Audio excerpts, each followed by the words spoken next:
Can we apologize in advance for however this episode ends up? He says that he's upset about the fact that when they do fuck, he'll probably break her in half. My hatred knows no bounds, guys. That deep-rooted hatred just doesn't go away. Like, okay, too many emotions. We're done. Let's move on to the next topic, please. Aren't you hungry? Let's not talk about my traumatizing childhood and all my family. Let's move on from that. But when the man says that the Kylor has a special interest in the eldest daughter, Gemma, she realizes she might have to do the unthinkable. And no, that is not the trailer.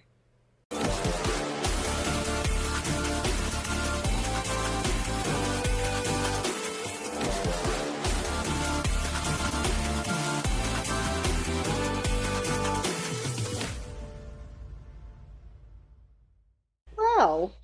Hello. How are you? I'm On this okay. I'm okay. dandy day. I'm existing Existing is promising. for the most part. Been fine. It's hot as hell.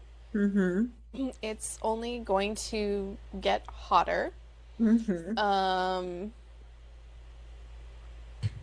I mean, that's pretty much all I got, man. It's just hot. It's hot as AF. balls. Yeah, Bro, the humidity's been rough too, so. dude, I made blueberry pie cookies How weird they? today. So the filling, fantastic. I want to tweak the outside a little bit because I want to add like lemon zest, a lot of it, like and make it really like lemony because it quite wasn't enough of where I wanted it. So I saw somebody on TikTok make a cheesecake, but it was they crusted the entire pan and then did the cheesecake, and then when they served it upside down. I've So it's seen people do that before. Yeah, yeah. and it was a Biscoff crust. Ugh, I love cheesecake. Nice. It's not my biggest thing, I know. but I'm not gonna lie, these cookies were a little bit more blueberry cheesecake versus blueberry pie, which is what I was going for. That's why I want to kind of bring it a little bit more like graham cracker and lemony versus the creamy cookie to go with it, because it was kind of a creamy Yeah. cookie. Yeah. Yeah, I just I I haven't made a cheesecake in 1,000,001 years, and it's only honestly the last time I made cheesecake was in high school, and I was Wow, so that is a very long time. irritated. Yeah, because the sub who we were baking with opened my oven mid cheesecake bake and collapsed my cheesecake. Still tasted delicious, but it was collapsed, and I haven't made a cheesecake since. I was so irritated. And now our Um, children are in high school making things. well, life updates aside, um, can we apologize in advance for however this episode ends up? Since we read this book multiple weeks Like ago, 2 weeks ago, something like life that. got away from us. This was a whole hair color ago. But nothing in between. So not technically. It's a new one. Yeah. Yeah, it's Life been has been real, y'all. lifing, guys. Pressure is pressuring. Yeah. So, We did, in fact, read our book, even if it was a little bit of time ago. But this book was chosen, don't even remember why, because it was that long ago. But Ariel chose it. Well, we spun the wheel. That's why we had to read this book. yes, but I meant the actual. But we have read Zoey Draven before, so I Yeah. think we were excited to try another one. And Yes. I did read all of her Desert Planet Barbarian books. That is not what they're actually called. I just can't think of it off the top of my head. But That's that's just what what I we call refer them, to them and we refer as. to them as. But I did read all of those, and they were good. So we wanted to read this one. So we read Yes. Desire in His Blood by Zoe Draven. This book is about Gemma, and Gemma lives with her father and her sisters on an estate in a human coalition part of the galaxy. Once upon a time, they lived very well when their mother was alive, with the mines on their property. However, clearly, things have changed, and Gemma's father has basically become a drunk who gambles away every bit of money that he can, including the wages for their workers and any profits. They are so in debt that Gemma is working herself to the bone, trying to keep everything together and the debt collectors at bay. It has gotten too much, though, and one of the debt holders has come to Gemma with a solution. Apparently, a Kylor has reached out to pay for one of the girls for a marriage match. Gemma has been trying her hardest to not allow her father to sell off her sisters to keep them afloat. But when the man says that the Kylor has a special interest in the eldest daughter, Gemma, she realizes she might have to do the unthinkable. And no, that is not the trailer.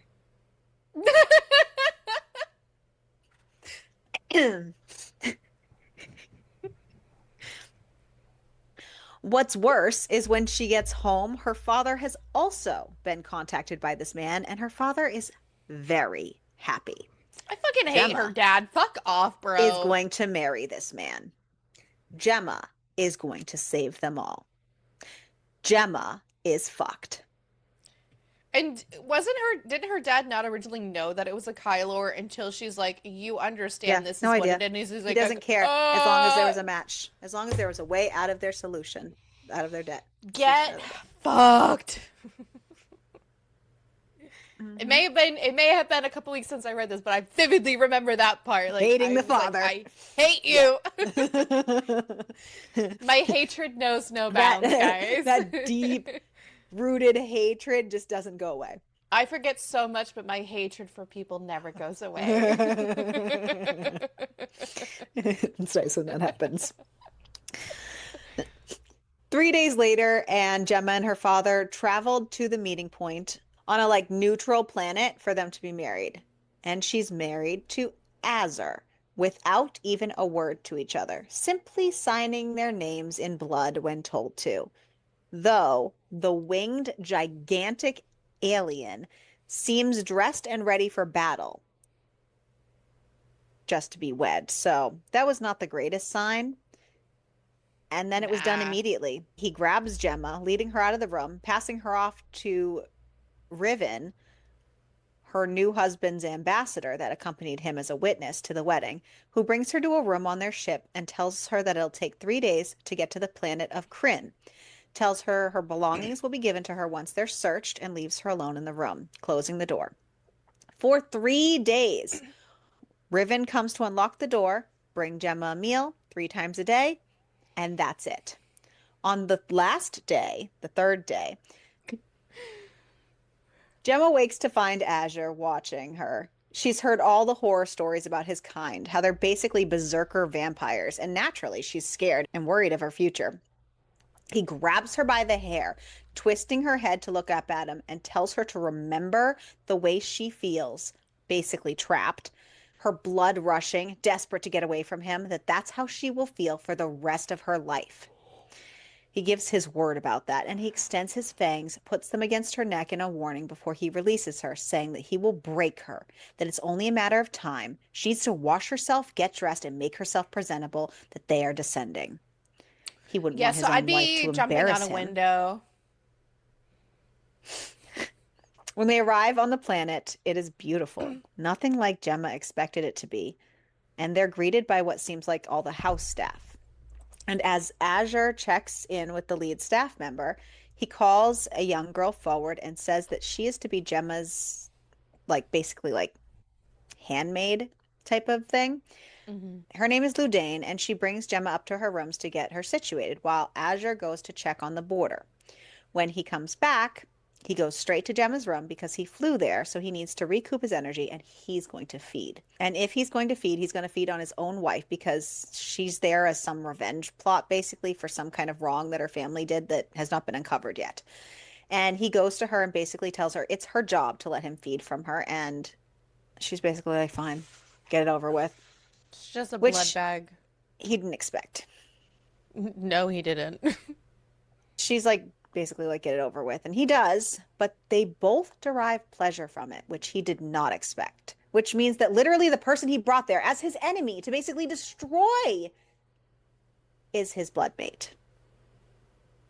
Oh. Gemma's not happy that she enjoyed it in any way. And he tries to be pompous and basically says he owns her. You don't own me. Me.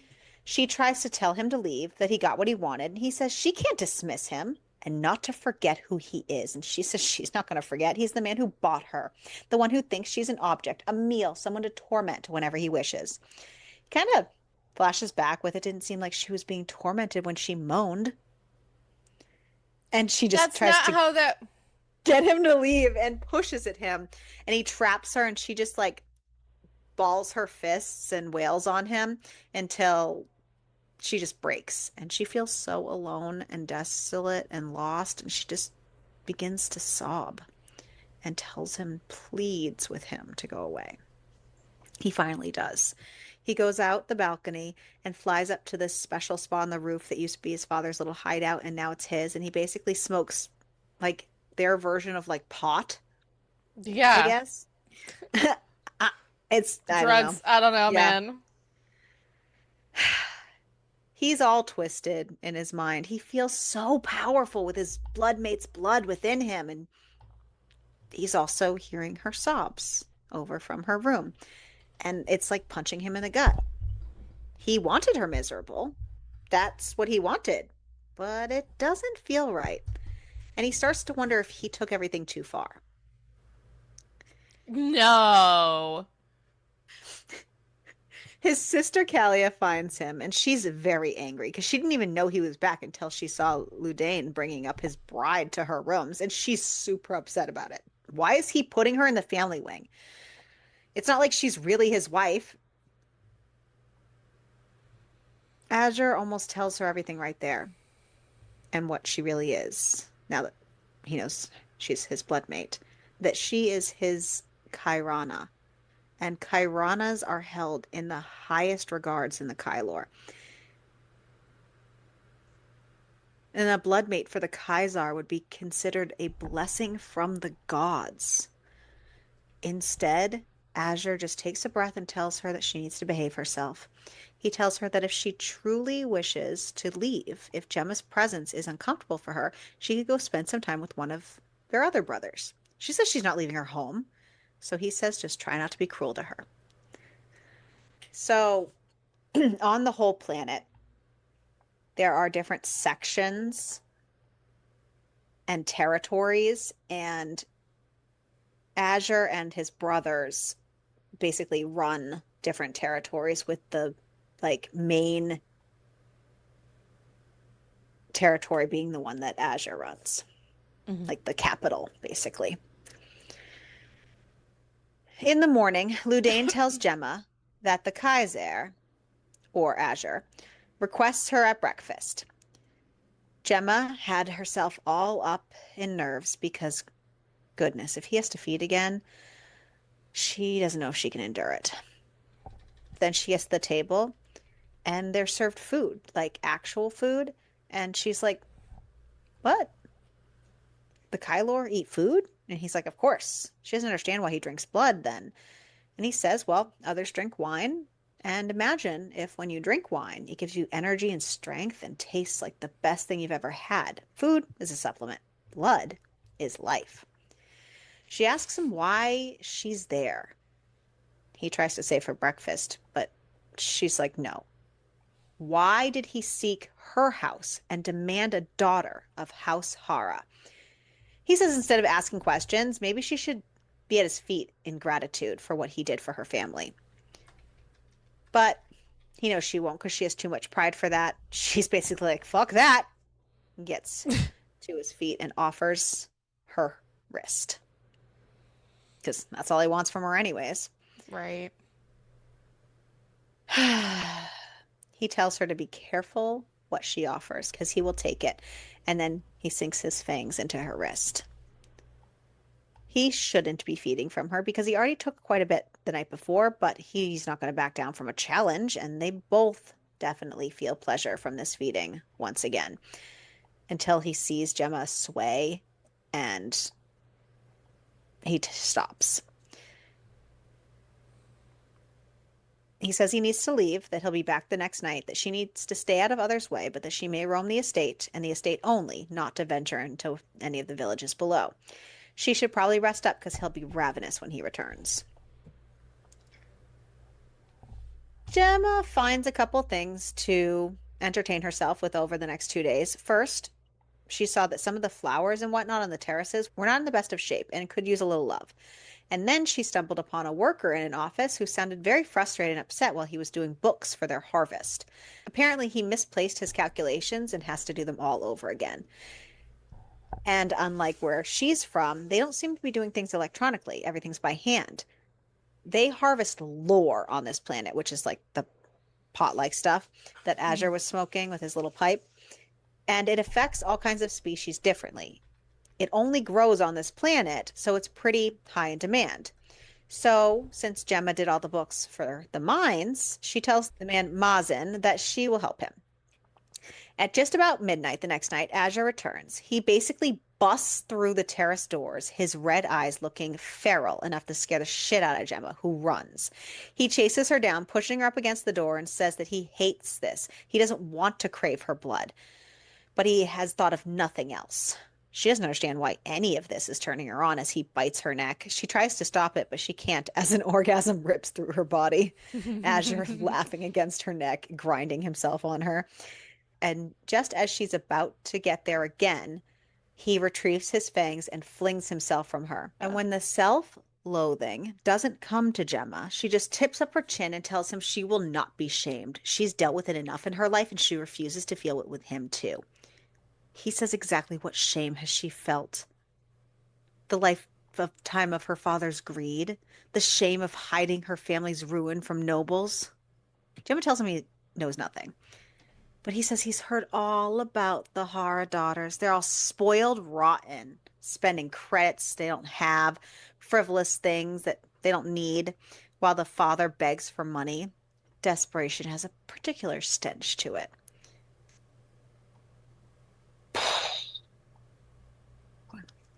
She tells Azure that it didn't seem to warn him away and that he has it wrong. They could come to an agreement. He wants to feed from her. She won't fight him unless that's what he wants.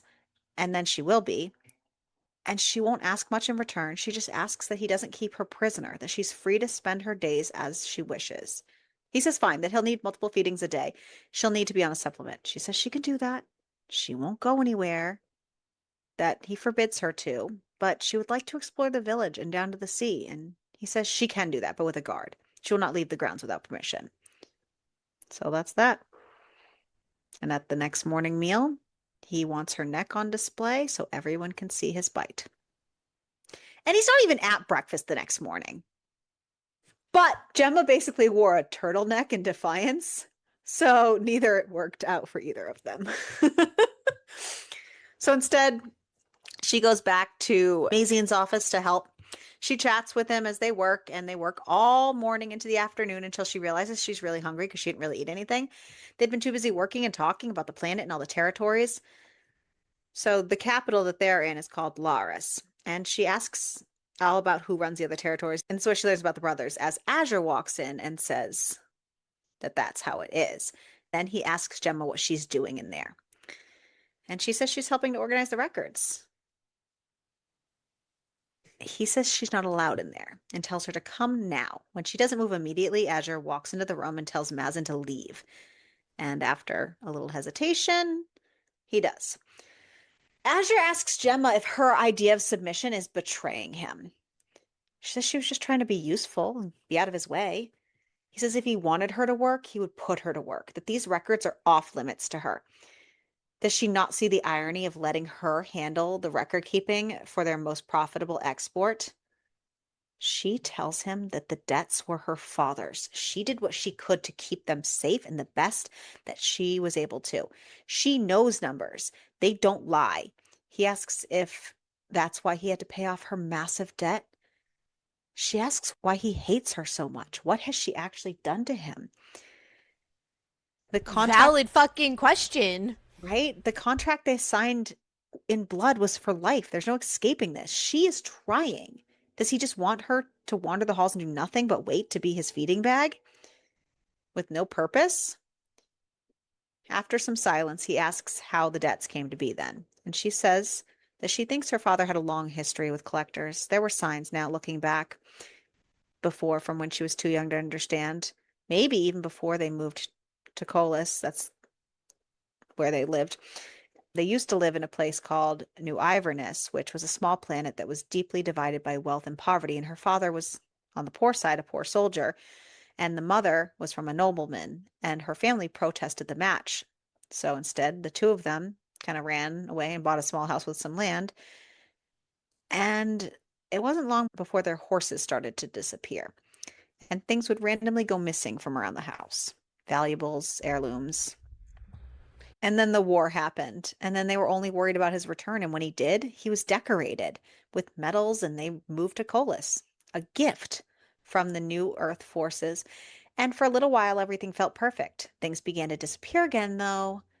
Her father's medals, silverware, old family portraits, jewelry. She didn't discover any debt until 5 years ago when her mother was gone. And then by then, her father owed 500 Vron in debt. She learned that because a collector came to the estate and he hurt her father, broke his arm, and that's when she learned the truth. She did what she could and worked hard and cut the debt down to 250. Since then, even with the added interest, she took over management of the mines and coordinated all the exports, negotiated the collectors back. She worked harder, all to keep her sisters safe. And then she even married a Kylor to finish off the other half to make it go away. She knows something else is happening here. She doesn't understand or see what he gains from this.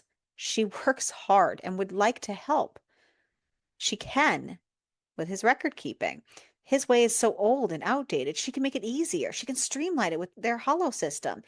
She could start with the old records anyways. It wouldn't do any harm. And he relents and says, fine, only the old records and not to distract Mazin while she's there. And stay out of his way once the new reports come in. Gemma takes a breath in slight relief and surprise. And then he says, her father will never stop. She knows that, right? But Gemma says he did promise that he would. Then Azure realizes that the father doesn't know about the credits that he paid into another account. So the original offer was for the debt, but then Gemma renegotiated and was like, bro, I will do this for X amount of money. So half of it was paid off with the debt, but the other half was put into a separate account, like a safety net for her sisters in the mines, just in case. She's not dumb. Because her dad sucks. Right. And now Azure realizes all of this. And that what he's kind of worked out in his brain the last couple days is right. That she worked hard to try to turn her family situation around and only thought of her sister's future when she accepted this marriage. And to the Kylor, family is everything. Gemma tries to distract the situation because she doesn't want to talk about her sisters, especially when it doesn't matter. They're so far away. And isn't he hungry? Anyway, she's assuming that's why he came to find her. Like, it's just too much for her right now. And he tells her to take this Honestly, stupid she is turtle all of dress thing us. off. Yeah. Like, okay, too many emotions. We're done. Let's move on to the next topic, please. Aren't you hungry? Let's not talk about my traumatizing childhood and all my family. Let's move on from that. We bury that. Oh, God. What a hot mess. So, anywho, he slices right through her clothes, and then he sinks his teeth into her breast. And right as she gets to the edge, he releases her and tells her not to disobey him again. Next time, if she doesn't, he might let her come. And then there's a loud banging at the door. And he's like unhinged off this like bloodlust, especially with his bloodmate, basically naked so soon after he fed on her. And he rips the door off its hinges, growling. And it's Kalia saying that he was supposed to do something or something. But then he sees him fully and her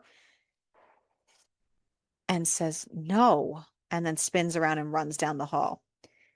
He runs after his sister, but by the time he gets to the terrace where she ran, she's already gone. So he flies to go find her. When he does, she's obviously upset she could sense the bond happening. And this is not at all what either of them wanted. This is why she thought this was a bad idea to begin with. She pleads with him to send Gemma away. He says he can't. She just takes a deep breath and resigns herself to having to deal with her.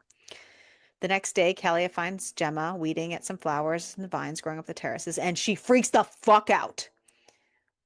And it's in that moment, her eyes, her face, Gemma realizes that she's been an idiot, and Kalia is possibly Azure's sister, or at least a very close relative, because this whole time she thought that it was his actual love interest or his wife, even, because somebody once told her that it was rumored that the Kylor took multiple wives.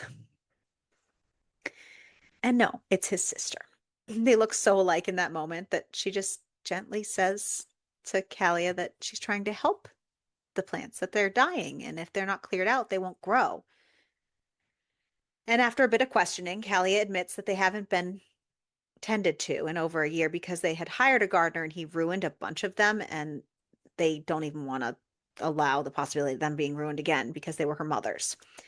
Gemma says that her mother passed 5 years ago also, and she misses her. But she would be more than willing to teach Kalia how to care for the vines if she would like, and Kalia's confused that she would do that because she's supposed to be this awful person, duh.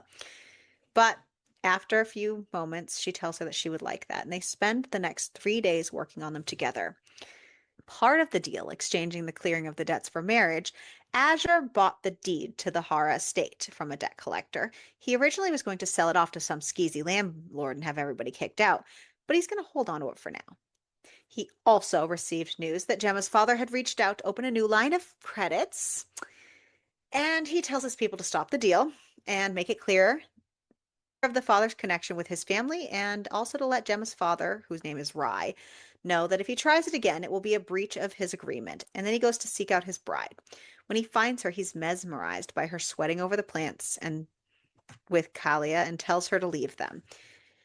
He scoops Gemma up to feed from her, but then he gets like this burst of energy and zooms through the air with her and starts flying with her. He brings her around towards the sea, and she's loving every second of it. And he's liking it too much. The feel of her against him. And when they land, he just can't help himself. He pushes her up against the wall and starts to kiss her. And then he turns her, pushes her over the railing of the terrace that they landed on, and rips the neckline of her dress, pinching her nipples, and leans down and bites her neck as he reaches his hand down underneath her dress to play with her clit. And as she comes the second time, with him rocking against her, he comes in his own pants. And normally, he just leaves immediately after he finishes feeding on her, no matter how intense things have been getting. You know, he just leaves. But he stays for a moment, holding her, and asks if she's been taking the special supplement to help her body replenish after his feedings. And she says she's not sure, that Ludain would know. She doesn't know what that is. She just eats whatever Ludain brings her. Like, because all the meals and everything are so foreign to her, she's just, whatever. Except the only thing she doesn't eat is the disgusting sludge drink. And he says that's probably where it would be. Duh. That she needs to drink that. Yeah. Gemma chastises him for ripping yet another dress. She only has so many, and she's already had to sew a couple of them. And he says not to bother, that they're hideous. She says she's had these dresses for years, and not everyone has the luxury of buying pretty things that aren't practical. He tells her that if she continues to dress that way, it'll embarrass the house. He'll arrange for a clothier to come. She tries to argue, but he says don't bother. So she asks if she can be taken over the sea again, and he says to take the darn supplement at every meal. And then they'll see. He calls for Ludain and has her take Gemma up to her rooms to help her with her dress because she seems to have ripped it, and so she can start the supplement. And then Gemma has the consultation, and the clothes are delivered only 4 days after, which is fabulous. But Azure has not fed from her in 5 days. He was feeding from her at least at night, if not both the morning and the night, every day. And now it's been 5 days. She's confused and asks Ludain if Ludain would feed from Gemma, just so she could see if it's the same. She has nothing to compare it with. And the way it is with Azure, it just seems like Not what she's heard. She doesn't know if that's normal. Ludane is basically like, absolutely fucking not. That her husband would not like that at all. Well, Gemma begs and says, just for a moment, just so she can understand. She'll never tell him. And after quite a while of begging, Ludane is like, fine, just a little. But she's going to heal the wound so that, it can start to heal and she'll have to hide it until it's fully healed. Gemma gives her her wrist, and there's no pain, no pleasure. She doesn't feel anything, just a bit of pressure. And she's so confused. But she just thanks Ludane, who takes a touch of her own blood and uses it to heal the marks, which makes Gemma realizes that Azure could have been doing that the whole fucking time, but he just wanted others to see his marks. Ludane seems very frustrated, and Gemma asks if she's mad. Ludane says no, she's her keeper and can't deny her anything. She's human, just probably trying to understand them and their people. Gemma explains that before she got there, all she heard was horror stories about the Kylor. But the information she had was wrong. This is the most beautiful place, the most peaceful place. Everyone's been kind, and Ludane says that they've heard those horror stories too, and some of them are true. That there are other Kylor in different territories and nations. That the Kylor of the North, for instance, is a place that Ludane escaped from. The people of Dayar. Gemma thanks her for sharing her story, and she gets ready for bed. But after tossing and turning a bit, Gemma is like no more and gets up to search for Azure to find out what the fuck is going on with him. Azure had been trying to avoid Gemma to see how long he could go without her blood because he was definitely feeling a little bit addictive and that he couldn't go without it. But now it's making him feel weak and drained and lacking power when he doesn't have it. And so when she finds him in his office, his control is already on the verge of snapping. Gemma asks if he's been feeding on someone else. And, he calls her out for sounding jealous. And she's like, maybe she is. Maybe she likes the feedings. I And mean, yeah. well, And then he sees the bite considering mark how on she her feels wrist. during said feedings, Right. I also would be like, okay. No. But then he I am happens to but a see woman. the bite mark on her wrist, and he did Ugh. not give it to her. And he loses his shit asking who fed from her. And she just throws it back, saying it sounds like he's jealous. He tells her she's playing a dangerous game and then rips yet another dress right off her body, saying he's going to drain her. He pulls her over to his desk, spreads her legs, and then he sinks his teeth into her inner thigh, making her come twice, telling her she loves it. She came looking for him because he's the only one who can make her feel like this. She asks why that is. Why only him? And instead of answering her, he shoves his fingers into her and bites her other thigh. When he gets his fill, he stands up, shoves down his own pants, grabs himself, and then comes all over her, making quite the mess. And then he tells her not to lie, tell him who fed from her. And Gemma says she's not going to lie, she's just not going to tell him. That's not important. Honestly, I get She, it. she just wanted to know how it felt with anyone else, to see if it was different. And it felt like nothing at all. Girl, that is playing with fire. Hmm. He tells her never will it. And if she allows anyone else to feed from her again, he will end them. This is her only warning. Gemma is still Okay. eyeing his ridiculously large dick that she's suddenly afraid of, Honestly, also valid. which he clocks and asks if she's ever been with anyone. She confesses yes, but it's been a very long time, many, many years, and he seems frustrated. And she asks if that upsets him, and he says that he's upset about the fact that when they do fuck, he'll probably break her in half. But she said she Okay. thought he wanted to hurt her. Oh, God, She's like the girl. brattiest little, yep. But he just Yeah. kisses her and says that he did, but not now. She tells him about the only time she's been with somebody, that she had just turned 25 and she was basically deemed useless by her society for being an unmarried woman and was feeling sorry for herself and went out and picked a random guy up in the mines on a whim. It was a lackluster night that he ended up stealing from her anyways afterwards, and It wasn't long before her mother died, and then everything happened. And then she asks Azure if she can call her family, check on her sisters. And Azure says no, she can't manipulate him with a sob story to get what she wants. Gemma's like, that's not what she was doing. That he'll clearly never see her as anything else but someone trying to take something from him. He always looks for the worst in her. He says, Hara blood is Hara blood. And she takes off before he can see her tearing up. 4 days later, and Gemma is still not speaking to him and angry. And he's grouchy and not having been fed either. And both Kalia and Riven have called Azure out on whatever he must have done to Gemma because Gemma is upset and quiet and not saying anything. And Azure is a very grumpy, cranky pants. And even Zale, his head of the keep staff, has begun to look at Azure in a disapproving way. Like, things can't go on like this. He either needs to continue with his plans on making them both miserable, or he has to give in to his wife and try to make her happy. Like, this is not working. So Azure finds Gemma in a little alcove of the library, seemingly terrified of the wind and the storm raging outside. She just sighs and says that if he wants, just start feeding, like, let's go. He says no to tell him what's wrong and sits against the wall and pulls her onto his lap and asks if she doesn't like the storm. And she says she's still mad at him. He says he knows. Okay, girl, you can still be mad, but Jesus fucking Christ.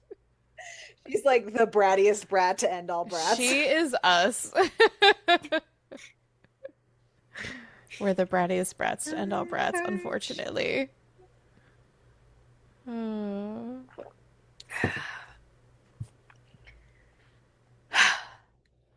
He says just to tell him what's going on anyways, even if she's mad.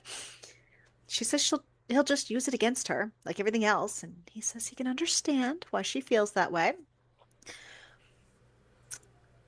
But she does end up confessing that she doesn't like storms. He tells her that these are moon winds, that every full moon they come, and the barrier between their realms are thinner. And normally the Kylor take to the skies and let the winds carry them, and they just go with it, letting the wind guide them.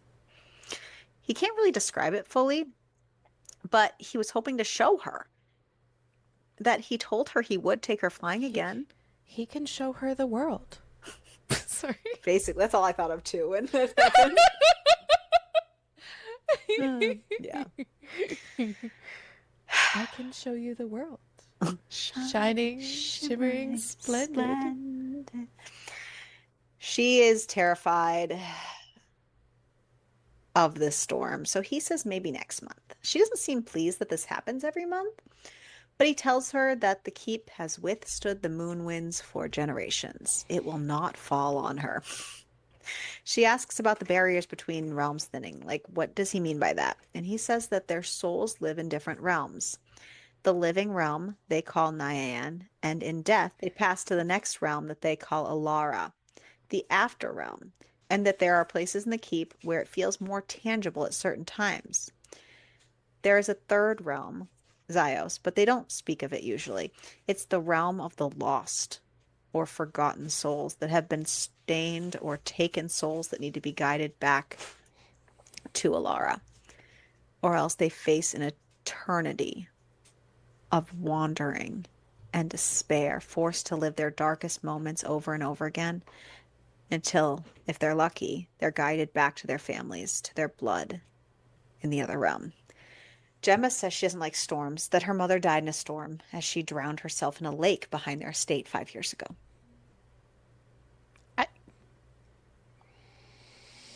Yeah. They found stones in her dress when her body was discovered the next morning. Only her and her father know about that part, though. They didn't tell her sisters. They were too young. He asks if she knows she's why her really mother did kept a lot from her sisters and protected her sisters a lot over the years. Uh-huh. For that, isn't it one of them's like such a bitch though? Oh, yeah. She outbrats this brat. But in a not good way, yeah. Yeah, this is the fun brat. The other one's not the good brat. We're just brat. That one's He asks if she knows why her mother did it, and Gemma says that her mother had struggled with depression on and off for her entire life, that she had been dancing and enjoying herself in the rain, singing this strange, haunting song that freaked Gemma out. Her father had gone to get her and bring her inside, but they fought loudly, and he left her there and went inside, and then they found her the next morning. Gemma blames herself because she didn't go out and try to make sure she was brought in. She thought that her mother would get better. There were happy times with her mother. She hoped for more. Azure says he's sorry he lost her mother at a time that she was still so young herself, but it's definitely not her fault. Her mother was her own person with hurt and flaws and pains, and just because her death was a tragedy, the burden shouldn't be on Gemma. Azure pulls his hollow orb out of his and a halo. Sorry. Um, I'm a halo, halo, halo. Why are we the way we are? always. Azure pulls his hello. Hello? Hello. Azure pulls his hollow orb out of his pocket and hands it to Gemma, saying it's for her. He tells her he's sorry he was cruel that night, and he has not made it easy for her. They cannot continue like this, or they'll tear each other apart. She is his wife, and no one is allowed to deny her anything, least of all him. Gemma asks if they can learn to be with one another, maybe start over. Asher's really struggling. We don't have this full story yet, but there's somebody named Aina that's a member of his family, and he believes that she died because of the Hara family, so it's all part of this revenge. They don't have her soul gem to be able to get her to leave Zyos and all this blah, blah, blah, blah. But he realizes that Gemma is just as much a victim of her father's crimes as his family was, and that Gemma doesn't even know what her father did. He pulls out a dagger from the sheath at his hip and takes her hand, just like they did at the marriage ceremony. He cuts a slash into his palm and her own and presses them together and tells her that yes, they can start over. And she grabs his horns and brings his mouth to her neck, and he sinks in. Wham bam, thank you, ma'am. Wham bam. Thank you, ma'am. I love this. A few days later, they get back into their routine of feedings in the mornings and the evenings, and Gemma has even used the hollow to contact her sisters, like in the mornings, but she gets this weird feeling talking to them, and even a little bit of her father, who then says he has to travel, that the father's back to his old ways. And she's not feeling Mm. great about the whole thing. She also feels like her sisters are another one's trying to hide stuff from her. She doesn't want to like assume, but she gets that weird suspicion. It also doesn't help matters that she's going through the older records that she was allowed to go through while Mazine went through the newer stuff, and she found some discrepancies. One name once a year that the purchases did not match up to, the amounts and the money on it. It was such a blatant thing, and it happened every year she's gone through. And she's really nervous to say something about it. But when Azure finds her, she shows him, and he's frustrated. But she's happy that he even believes her and that she's not trying to create issues for him and that he didn't think the worst of her first. And he says he'll take care of things with Mazine. That apparently the name is a Khazor family name, and the Khazors they've been having trouble with. That's one of their neighbors, like in their territories or something. So it's extra interesting. But he says that he'll take care of it. And she once again offers to upload the things to the Hollow to make things easier to catch. And he says this time, yes, do it. And he kisses her. 2 days later, and Azure comes into her rooms as she's getting ready and informs her that they're going to take breakfast in town. That news of their nuptials was released the day before, which surprises Gemma because they've been married for like a month, but that they need to make an appearance, so they head out. But Zale stops them and whispers in Azure's ear, and Azure is not happy. He turns to Gemma, she asks what's wrong, and he says that Mazin has disappeared.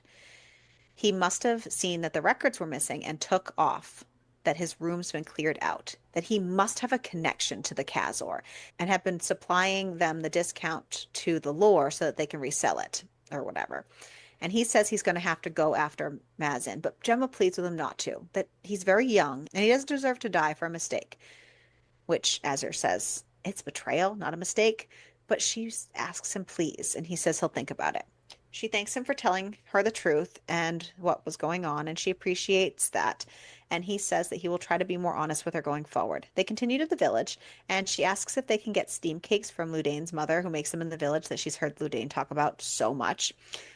And he just sighs and says, fine. So they go get steam cakes, and everybody in the village is like having a great time. And she's all eating all these steam cakes, and they're just like so mesmerized by her just being in the public, just having a grand old time. But then they have to move on and make their rounds, and she realizes he didn't eat many, and he confesses that he hates steam cakes Aw. that he has since he was a child. He brings her to a cart instead that he likes that has blood cake skewers, which smells good but sounds nauseating. But it actually is good Yeah. when she tries it. So we go with that, Sure. Go off, girl, I guess. right? The village is very busy getting ready for the harvest festival, and Gemma asks if they can see the lore before the harvest. And he says it's a long way without flying, but they can get a good view from the shrine, so they'll go there. And she asks if she'll meet his brothers at the festival because they head up the other sections, and he says yes. And she asks how many he has because he never really told her. She's just been learning stuff from Kalia, and he says that Keithel and himself are the eldest, and then there's Thane, Calder, Lucen, and then of course Kalia. And Gemma's confused because she thought that Azure was the oldest, but he says he is, but that Mhm. Keithel was born only moments after him. And she's basically like, he had a twin this whole fucking time, I would also be like, bitch, what the fuck? right? We could have been doing all kinds of twinny things. What the fuck? Right? He says they look nothing alike. They really are nothing alike, but they're close anyways. Gemma's amazed at how many boys that his mother must have been busy. He says it's the curse of all Kylor females, that females are rare. There are a lot of females in the village, though, because they have all kinds of other races there. But the Kylor, the males outnumber females 4-1 typically. Gemma starts to ask him about her sisters because what if they could live there too and not have to worry about their father? And she's just interrupted and doesn't really get the sentence out before they hear someone scream. And then they hear Ludane shout for the Kaiser racing towards him, and he tells Ludane to get Gemma back to the keep to hurry. And he launches himself into the sky towards a Kyriv that has a deafening roar going through the sky. Apparently, a Kyriv is this like dragon-like beast from Kazor, and does this like fighting, and it usually has a rider on it and stuff. And Yeah. stuff. Yeah. Gemma tries to go after Azure, but Ludane assures her that the Kaiser will battle it and take care of it before it reaches the village. But he can't do that if he's worried about Gemma. So they make their way to the keep, and Gemma runs to one of the towers out on the balcony so she can see him in the sky. The dragon has a rider on his back, and they're trying to destroy the field of lore. Gemma understands why Azure always has his gear now and his gauntlet when he leaves the house, because he uses his blades, extending them, and takes out the dragon and its rider, moving like lightning. Choo, choo, choo, choo. Choo choo choo. Ludane, who has finally caught up to Gemma and sees all this, says he's in a rage because of her and her blood. It's to protect her. Azure seems so much bigger than ever. His clothes are even ripping off of him, and he's taking no mercy. Azure takes his blade and slices the rider's neck and then tears the Kyriv's head off as the village cheers. And then Gemma sees him Ah! racing towards the keep. She runs to meet him and then hears him roar, "Where's his wife?" Roar! She finds him and he's like twice the size of normal. And he grabs her and holds her to him. And she's worried about the wound that he has on himself, but he says he just needs her. He brings her to his room, barely able to get through the door, and tears off her dress. He really likes doing that. He He really, pushes- really does. Yeah. He pushes her to the floor and rips his own clothing scraps off of him and tells her that he doesn't have much for control at the moment and he's not going to be gentle. But she says, it's fine. and shows him her throat. And then he's on her, feeding from her neck, thrusting against her until his dick finds her, nudging in a little bit until he's able to thrust himself inside, the pain mixing with pleasure from his feeding, causing her to come right then and there. And then he fucks the shit out of her. And just as she's about to come again, she feels his knot against her. And then he's forcing his way inside. And once it's in, they both finish. When the knot goes Yeah. down,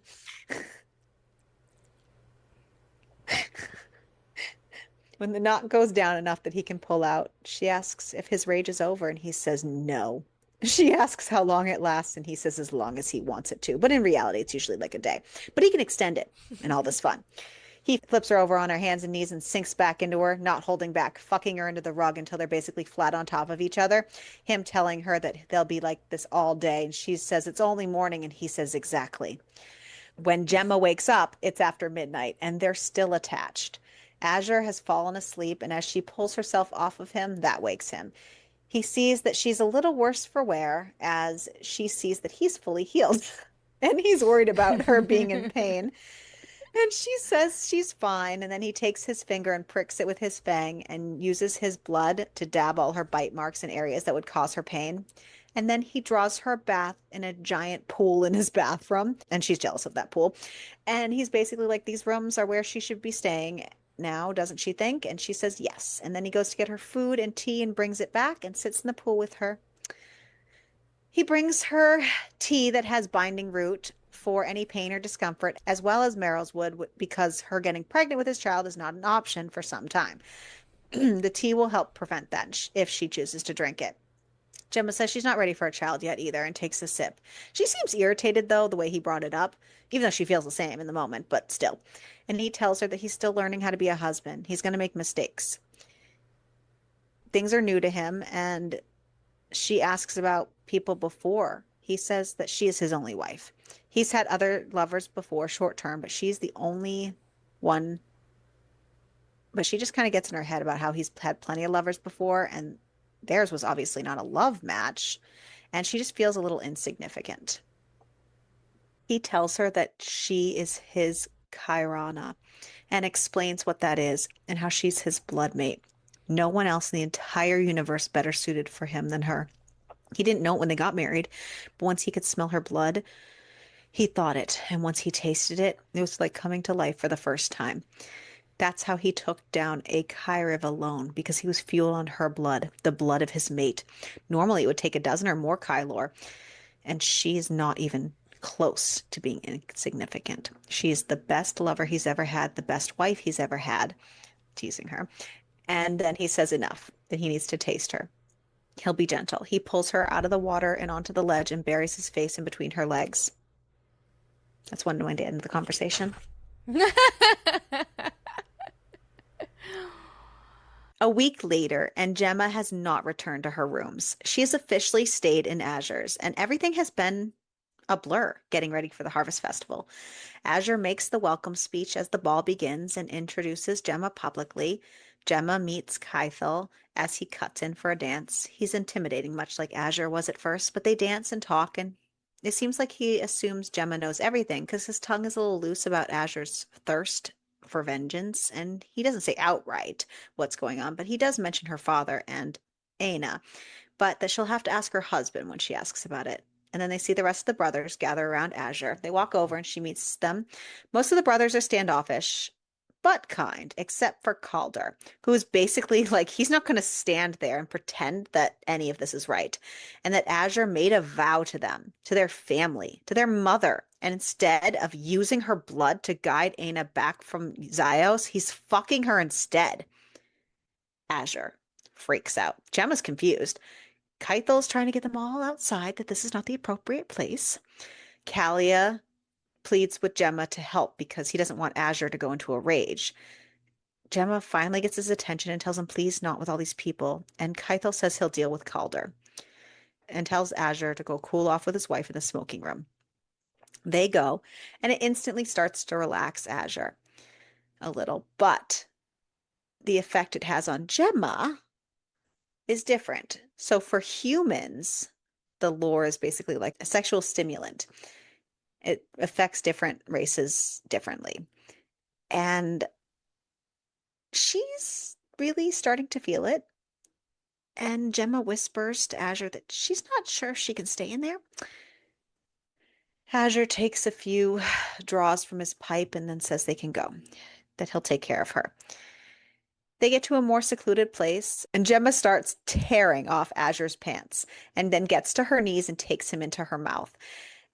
And he eventually pulls her off and fucks her against the wall. And then when they've come down from all of that, Gemma's upset. Not what happened, but that she doesn't want to ruin anything for him. She was trying so hard to make sure his brothers are good and that this is their home.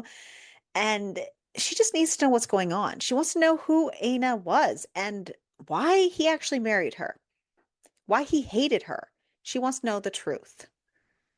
And he finally says fine, but not there. He brings her to the private courtyard for the family and tells her about how Aina was his aunt, his mother's only sister, her twin.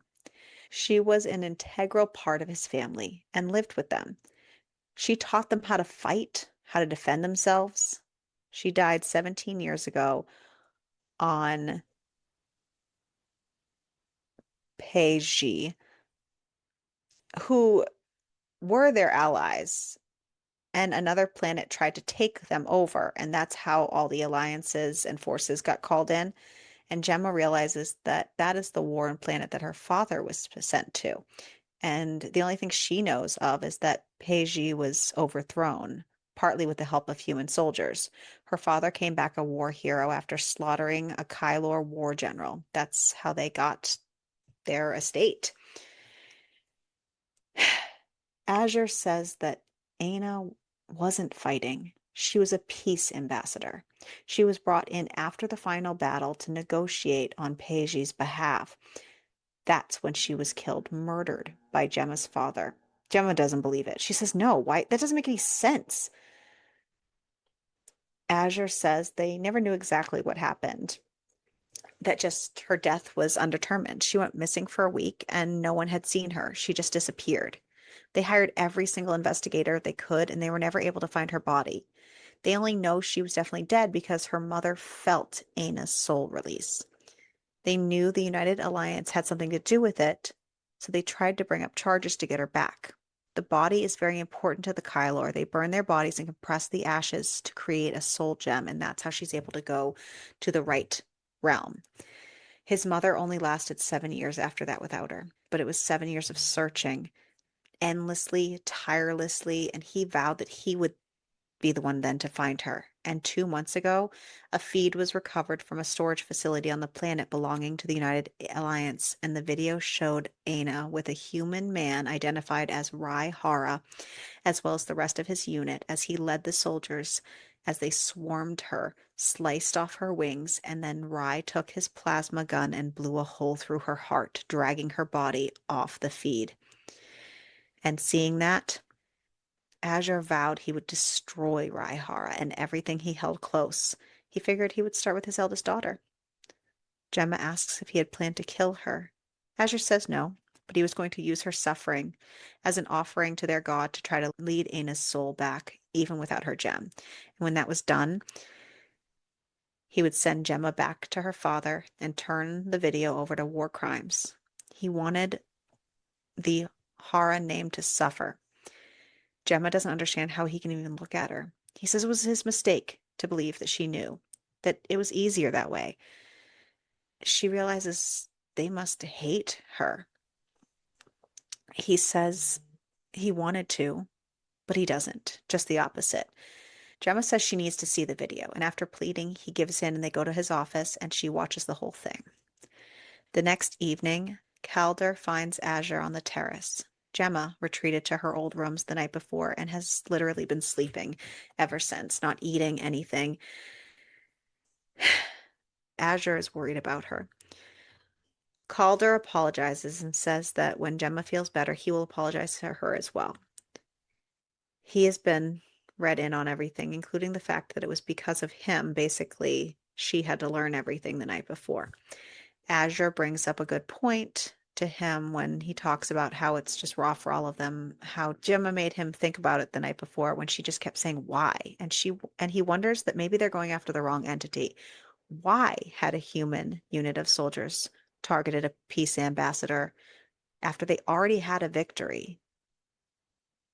They've always had this blind hatred for Raihara to see that none of it really makes any sense.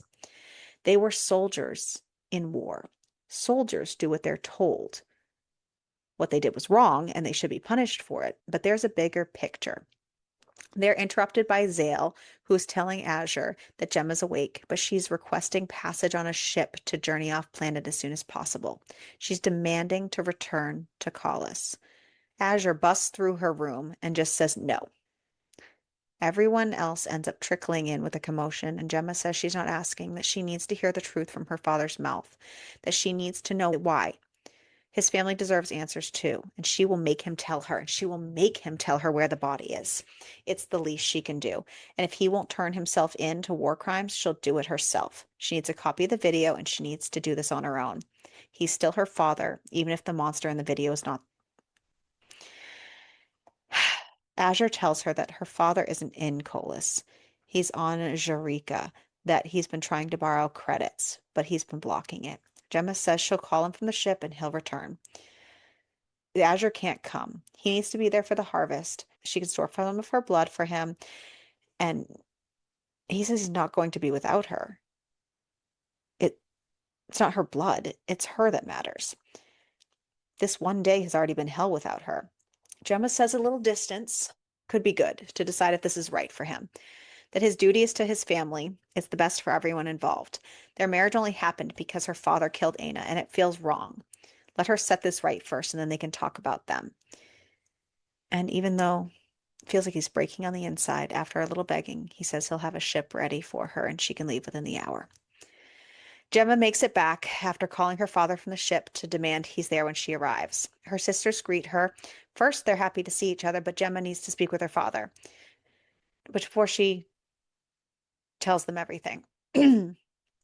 Quite a lot of furniture has gone from the house. Things are very dusty. She realizes now how much her sisters have been hiding from her. And she tells her father they need to talk. They go into his office and she gets right to it and plays the video for him. When it ends, his silence is so loud and his face crumbles as he sobs. He says it was war. She can't understand. Gemma says the war was over. Does he know who she was? And he says she was a war officer brought in to rally the Peji for one last battle. Gemma says no. She was a peace ambassador negotiating the terms of the victory. He says no. That's not what happened. He was trying to save lives. She says the war was already won and over. And he made her suffer. Her name was Aina. She was her husband's aunt and his mother's twin, and he killed her and covered it up. He tries to say no, they were just following orders, and she was a war officer. She was trying to take back their victory, deny them. Gemma asks if her mother knew what he had done on Peji, and he says yes, that she was horrified. It was the last death that gave them distance. Gemma realizes that this was the task that made him a hero. He never killed a war general, did he? He says no. That was a stray plasma blast that killed the general, that they'd just been nearby. Gemma asks where she is. Where's her body? He says he promised he would never tell. Gemma says he killed a peace ambassador. It's too late for all of that. He needs to turn himself in or she will do it. He tries to argue it's been 17 years. He was a soldier, nothing more, but Gemma says he profited from this. Even if it might have been somebody else if he didn't. But this was him. He needs to make it right. He obviously can't be worried about losing everything they already have. Their home is stripped away. Their mother's gone. This is his chance to make it right. He says he'll do it, and he'll tell her where she's buried. While Gemma was away, Azure found out more about the Mazin situation as his body was returned to them with a note. Because originally Azure had sent the Kyriv's head to Kazor like a warning, but they sent back Mazin's body saying he wasn't theirs, neither was the Kyriv.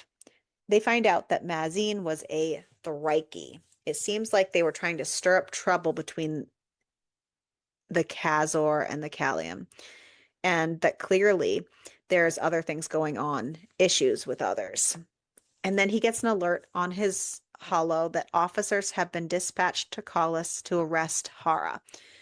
He still hasn't heard from Gemma. It's been 5 days, and he knows that this must be hurting her, so he calls to have a ship ready for himself.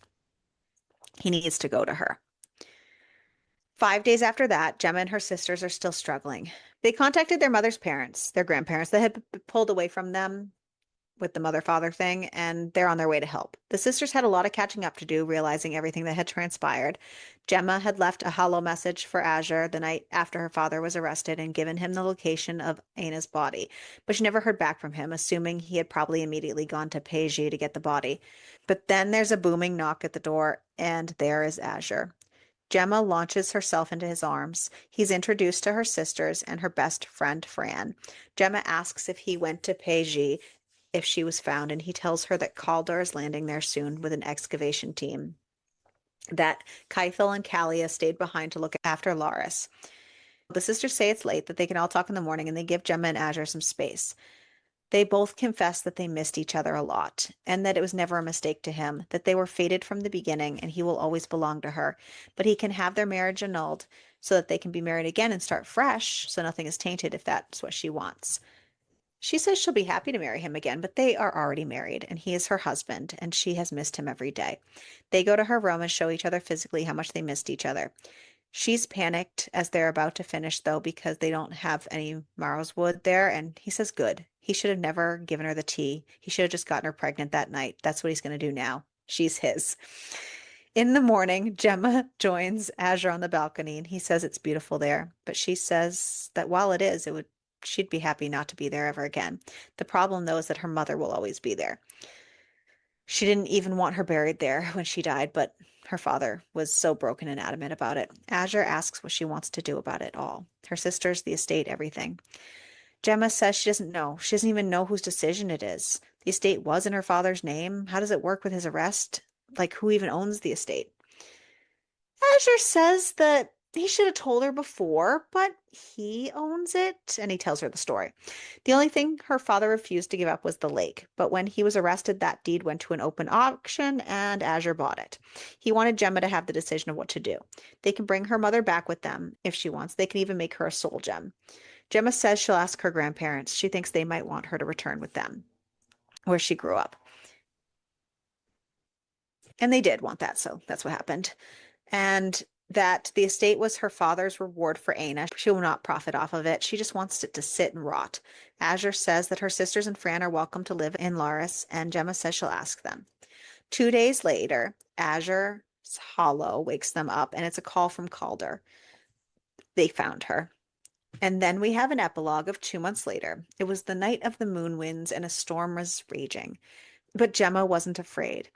As Azure flew her over the silver seas, after they loop around and land back in the courtyard, they fuck each other in a mad rush because they're already late for a celebration. Gemma's sisters and Fran chose to come with them to live in Laris. They decided to work and live in the village close to them, and they have been planning a trip to Keithel's territory in the next week, and Gemma is very excited about it. All the siblings will be there, and it will be a nice fresh start.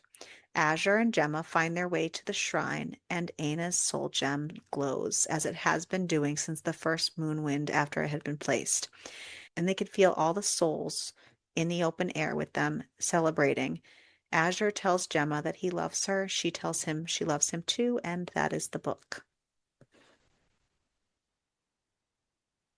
Jazz fingers. Yes. Jazz hands. Yes, yes, it is. So, who was your favorite character?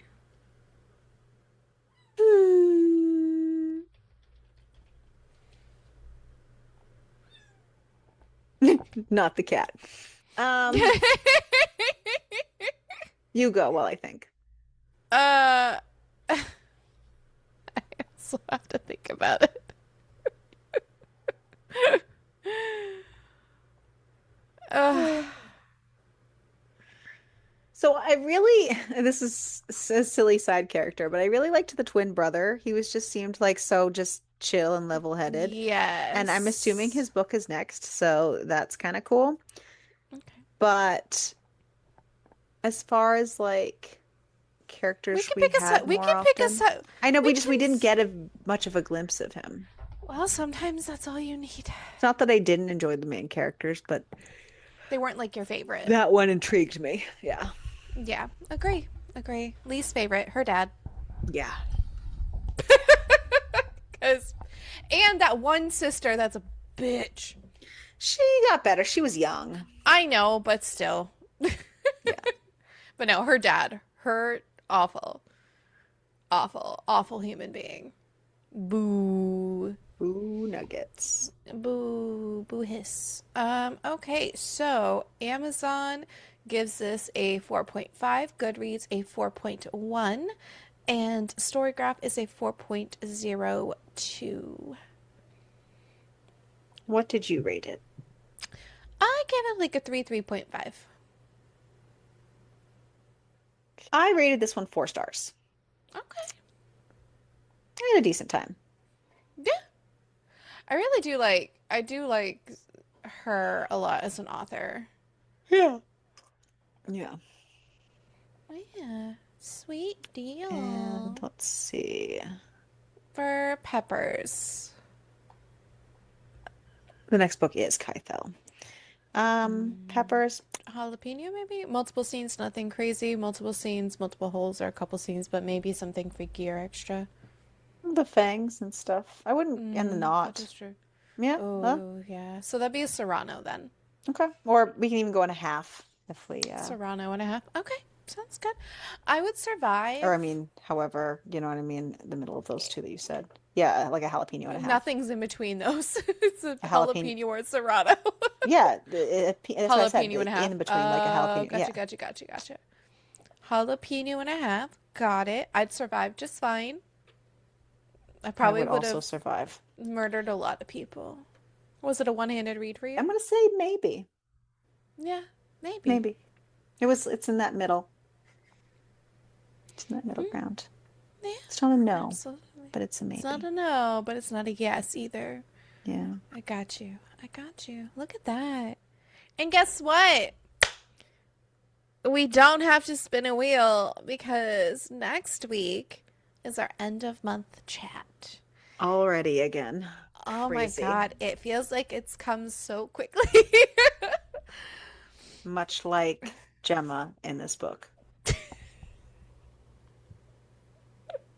You're welcome. Chew on You're that. welcome. And while you're thinking of that wonderful response, make sure to keep reading. Keep it smutty. And I've lost my mouse, so give me 1 second. We've lost our minds. We've lost the plot. Well, we lost that years ago. And that's not new. And on the third day, okay. God create the homosexuals. It is Pride Month, by the way. God creating the Remington action rifle and defeated the dinosaurs and the homosexuals. The homosexuals. It's the fucking dumbest thing. Happy Pride Month.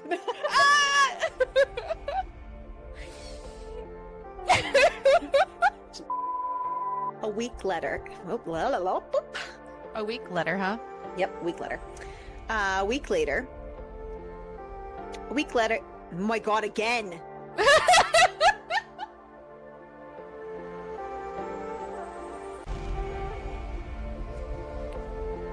Yeah. 1 week later. 3 hours later. And Gemma starts tearing off Azure's pants. Why did my video just go away? That was weird. No idea. Azure's pants. I was behind the pants.